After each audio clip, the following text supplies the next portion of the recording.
Okay. Hello everyone, welcome back to our podcast.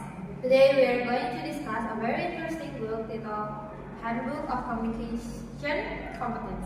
This book talks about communication competence, which basically means the ability to communicate effectively and appropriately in diverse situations. Today I am joined by three speakers. Hello everyone, Sunny, Nida, and Daffa. Hello.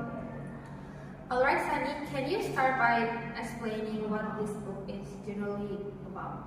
Sure. So, this book is a social science and applied linguistics book that discusses communication from many perspectives. It explains that communication is not just about speaking grammatically correct sentences. Communication also involves understanding situations, emotions, social norms, body language, and even psychological processes.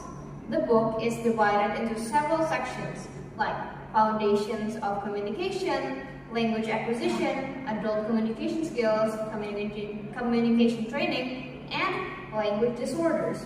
One thing I found interesting is that authors describe communication competence as a combination of effectiveness and appropriateness. So, communication is considered successful not only when people understand us, but also when our communication fits with the social situation. That's interesting because sometimes people can say something technically correct, but it still feels awkward or inappropriate. Exactly.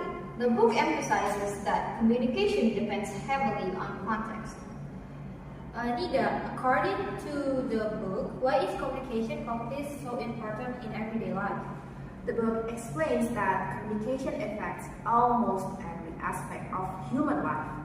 In school, work, friendships, family relationships, presentations, interviews, and even social media, communication plays a huge role. One example discussed in the introduction is based on the theory of philosopher H.P. Gruyter.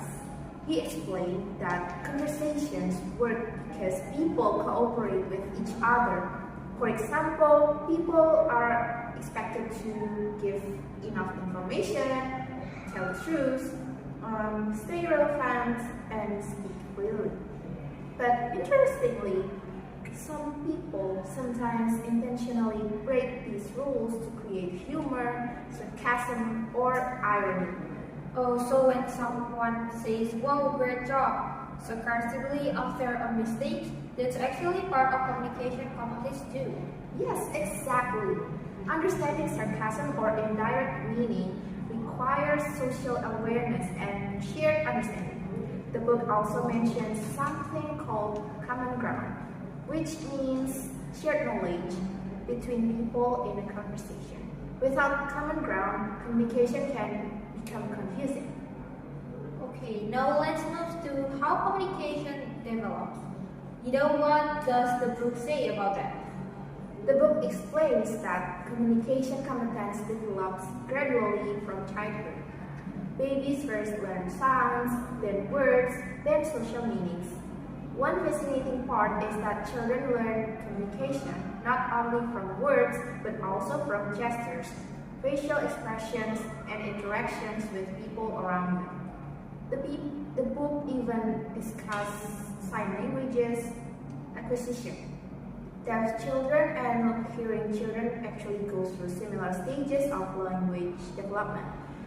The difference is only the medium, spoken language or hand movements.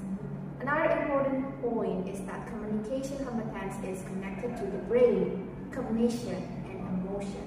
So communication is not just a language skill, but also a cognitive and social skill. That examples why some people can know a language very well but still struggle socially. Yes, because communication competence involves adapting to situation and understanding people emotionally too. Daffa, one topic that sounds very relatable is nonverbal communication.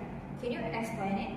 Of course, the book explains that nonverbal communication includes facial expressions, gestures, posture, eye contact, and tone of voice. Sometimes nonverbal communication is even stronger than words. For example, if someone says, "I'm fine," but avoids eye contact and sounds upset, people usually believe the nonverbal signals are more than the words. The authors also explain that successful communicators are good at both expressing emotions clearly and understanding other people's nonverbal cues. This is especially important in friendships, teamwork, and professional situations. Honestly, that feels very true in real life. Definitely, even online communications now use emojis, GIFs, and reactions to replace nonverbal expressions. The book also talks about communication disorders, right? Yes, the final section discusses disorders like dyslexia, stuttering, and aphasia. For example, aphasia is a language disorder caused by brain damage, which can affect speaking, reading, writing, or understanding language. The book emphasizes that communication problems are not simply personal weaknesses. Many are connected to neurological or development conditions. Another important point is that communication skills can often improve through therapy, education, and training. So communication competence is not fixed. Exactly. The book repeatedly says that communication competence can develop throughout life. Now I want to hear your personal opinions. What did you think about the book overall? I think the book is very comprehensive and informative. It combines linguistics, psychology, neuroscience, and communication studies together. I agree. I also like how the book explains communication from childhood to adulthood. It shows that communication is something humans continuously learn. For me, the most interesting idea is that communication problems in society might actually be reduced through education and practice. That idea feels very relevant today, especially in online communication where misunderstandings happen frequently. Were there any weaknesses? Yes, some chapters are extremely academic and technical, especially the neurological sections. Beginners might struggle to understand certain parts. I think the book is more suitable for university students or readers who already have some background in linguistics or communication studies. Alright, before we end, can each of you give one final takeaway from the book? Communication is more than speaking correctly. It's about connecting effectively with people. Communication competence develops over time and involves language, emotion, and social understanding. And most importantly, communication skills can always be improved through learning and practice.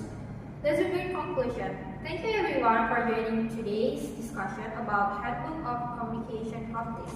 Hopefully this conversation helped listeners realize how important communication practice is in everyday life. See you in the next podcast episode. Bye!